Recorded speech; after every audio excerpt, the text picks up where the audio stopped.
हाँ जी guys, welcome back. कैसे हो आप सब। रिसेंटली एक वीडियो बनाई थी रशिया की सिटीज़नशिप के हवाले से, तो आप दोस्तों ने बहुत प्यार दिया, उसके ऊपर बहुत सी क्वारीज आई आप लोगों की।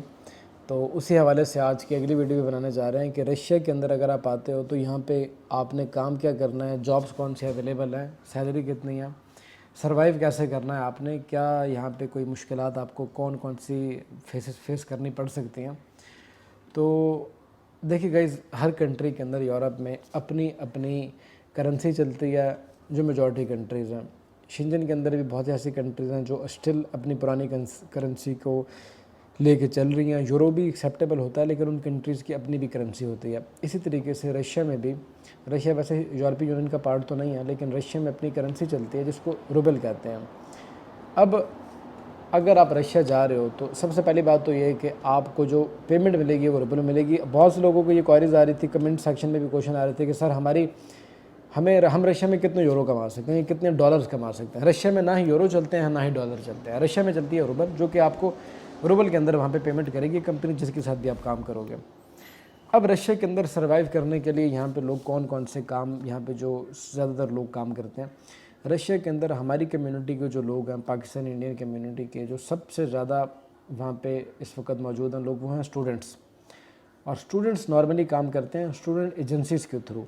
और स्टूडेंट एजेंसीज़ के थ्रू वहाँ पे जो नॉर्मली काम किया जाता है वो KFC में या इस किस्म के मिलते जुलते जो फास्ट फूड की शॉप्स होती हैं वहाँ पे स्टूडेंट्स जॉब्स करते हैं। सबसे ज़्यादा यही काम किया जाता है। बाकी स्टूडेंट्स वहाँ पे फूड डिलीवरी का भी काम करते हैं लेकिन वो कम पे स्टूडेंट्स हैं जो ये काम करते हैं। ज़्यादातर वही लोग हैं जो कि फुल टाइम वर्कर्स होते हैं और फूड डिलीवरी का काम करते हैं। फूड डिलीवरी का काम आपको करना पड़ेगा। आपको होटल के अंदर KFC टाइप जो फास्ट फूड के रेस्टोरेंट्स होते हैं वहाँ पे आपको जॉब मिल सकती है, मुख्तलिफ जो वर्किंग एजेंसीज़ हैं उनके थ्रू। इसके अलावा आप वहाँ पे क्लीनिंग का काम कर सकते हो। क्लीनिंग का भी काम वहाँ पे अवेलेबल है और बहुत से लोग क्लीनिंग का काम करते हैं। अब रशिया के अंदर अगर आप वहाँ पे रहते हो और वहाँ पे आपको सर्वाइव करना पड़ता है तो मैं आपको ये बताता चलूँ कि रशिया के जो वेदर कंडीशंस हैं वो बहुत हार्श हैं, सर्दी बहुत ज़्यादा होती है वहाँ पे। तो आपको ये पहले पता होना चाहिए कि आप एक ऐसे ठंडे कंट्री में जा रहे हो तो आपको मेंटली और फिज़िकली इस चीज़ के लिए तैयार होकर जाना होगा अगर आप वाकई रशियन सिटीजनशिप अप्लाई करने के लिए ही वहाँ जा रहे हो। इसके अलावा गाइज़, रशिया के अंदर जो एक बड़ा बैरियर है वो ये है कि रशिया के अंदर इंग्लिश बहुत कम लोग समझते हैं और रशियन लैंग्वेज को प्रेफरेंस दी जाती है हर जगह में। ऑफिस के अंदर, हॉस्पिटल्स के अंदर, पुलिस स्टेशंस के अंदर, इवन के इमिग्रेशन के अंदर भी रशियन लैंग्वेज ही बोली जाती है। और रशियन लैंग्वेज के साथ आपको मेलजोल करना होगा, आपको सीखनी होगी ये ज़बान, ताकि आप रशिया में सर्वाइव कर सको और वहाँ पे आप रशिया में सिटीज़नशिप के लिए आगे फ्यूचर में दरख्वास्त दे सको।